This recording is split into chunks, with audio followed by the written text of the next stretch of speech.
festejos en las calles. Festejos en las calles y hasta altas horas de la madrugada. Eso que escuchamos es audio ambiente de una de las esquinitas de Sintagma, donde se concentraron las celebraciones de quienes apoyaban el Oxi, el no en el referéndum griego que se celebró ayer. Y más o menos a la hora que había esos gritos en Sintagma, esos cánticos y esos bailes, que para nosotros solo tenemos como referencia alguna escena del Sorbal griego, y que bueno, ayer en la mañana hubo algunos montevideanos que se juntaron frente a la estatua de Sócrates en la Biblioteca Nacional a apoyar ese no griego al pedido de la Troika. A esa hora más o menos, casi las 3 de la mañana, en vía Gmail estábamos en contacto con Rosario da Cunha, una uruguaya que está estudiando su maestría sobre Grecia, que está en Grecia en estos momentos, que está muy vinculada a Grecia desde hace mucho tiempo y que a esa hora seguía los festejos. Buenas tardes, Rosario, ¿cómo estás? Hola, buenas tardes, Lourdes, ¿qué tal? ¿Cómo terminó la madrugada?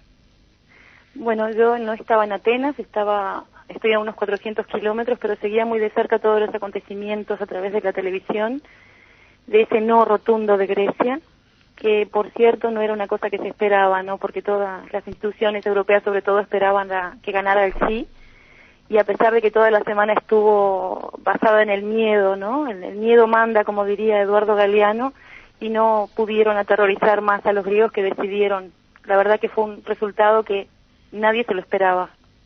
Nadie se lo esperaba, ni siquiera los que estaban a favor del no.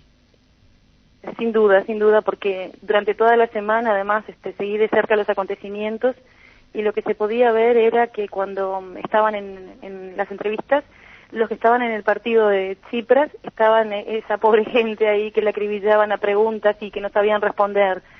Y sin embargo, bueno, no tenían claro, ni siquiera ahora está claro el panorama, poco menos que habría que tener la bola de cristal y ser un adivino para ver qué iba a pasar en los próximos días, pero no tenían claro ni siquiera qué iba a pasar. Incluso decían que iban a dimitir todos, el gobierno iba a dimitir si ganaba el sí.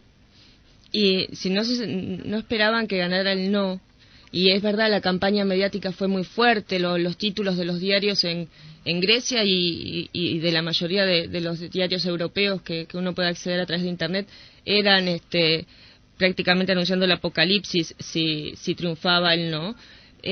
Menos se podían esperar que esta mañana Yanis Varoufakis anunciara su renuncia como ministro de Economía. Eso crea más incertidumbre, me imagino. ¿Cuál es la sensación a esta hora?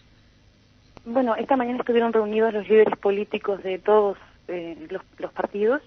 Lo de Varoufakis, bueno, creo que no sé exactamente a qué objetivo político cumple. Pueden haber otras cosas que nosotros que no estamos en política desconocemos de los recovecos de ese ambiente, pero creo que lo que he leído en los periódicos y he escuchado es que lo que hizo fue para facilitar la negociación, porque Varoufakis es una persona joven, formada en el Reino Unido, que ha vivido muchos años en Australia y con un estilo de vida que ha sido muy criticado porque, bueno, ni siquiera anda en coche, anda en una moto, tiene un estilo muy descontracturado y así estaba en una línea muy dura con respecto a las negociaciones, a los acuerdos que se querían llegar en la Unión Europea, así que fue mejor que haya salido.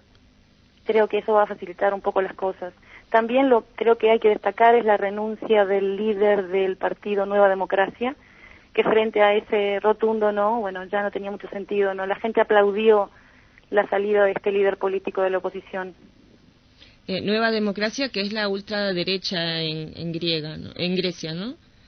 Sí, es un partido conservador, el líder es Antonis Samaras, y realmente fue el anterior primer ministro, que creo que los griegos también en enero que le dieron ese triunfo a Alexis Tsipras fue un voto castigo, porque todas las medidas que habían venido, que ya realmente creo que el pueblo griego es una sociedad herida que está con una hemorragia hace 5 años, donde no ve un futuro claro, no ve una luz al final del túnel, y creo que fue un voto castigo, ¿no?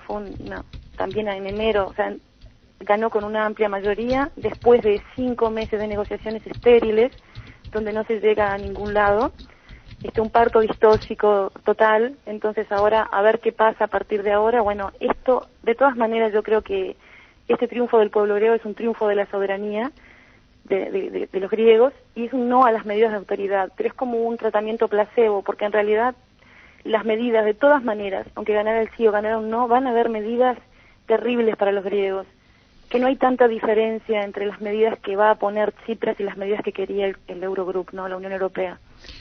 Rosario, bueno, yo quiero compartir contigo unas declaraciones que hizo Martin Schulz, el presidente del Parlamento Europeo, después de que se conoció el resultado del referéndum. A ver si vos compartís, ¿qué opinión te generan en realidad estas declaraciones que hizo hace unas horas Martin Schulz, el presidente del Parlamento Europeo? The Greek people will be during the week. Creo que los griegos van a estar esta semana e incluso día a día en una situación más difícil. Y por eso deberíamos discutir desde este lunes sobre un programa de ayuda humanitaria para Grecia.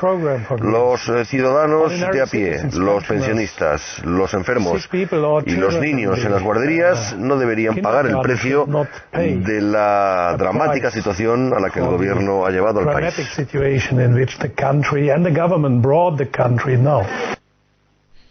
Ayuda humanitaria, una situación difícil en la que Tsipras puso a su pueblo.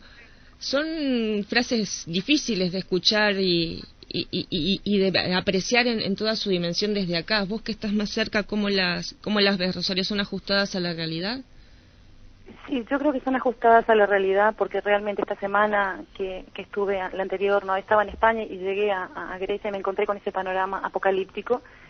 Sí creo que es verdad que la situación llegó a un punto increíblemente difícil para los griegos, porque habían largas colas en los bancos, el límite para sacar dinero era de 60 euros al día, las jubilaciones se entregaron en cuentagotas, los jubilados la semana pasada solamente pudieron sacar 120 euros, y la incertidumbre, porque si no hay una inyección de liquidez, los bancos no tienen dinero. Eso por un lado. Por otro lado, quisiera remitirme a una entrevista que le hicieron a Jorge Mahfoud por Patrick Moore, el marketing de la violencia, que él decía que el 1% de la población mundial posee el 42% de la riqueza financiera, y se preguntaba por qué el 99% de la población debe ser representado por el 1% más rico. Yo quiero parafrasear esto y decir una cosa, ¿no? Que Alemania, que es un país poderoso, como podríamos hablar también de países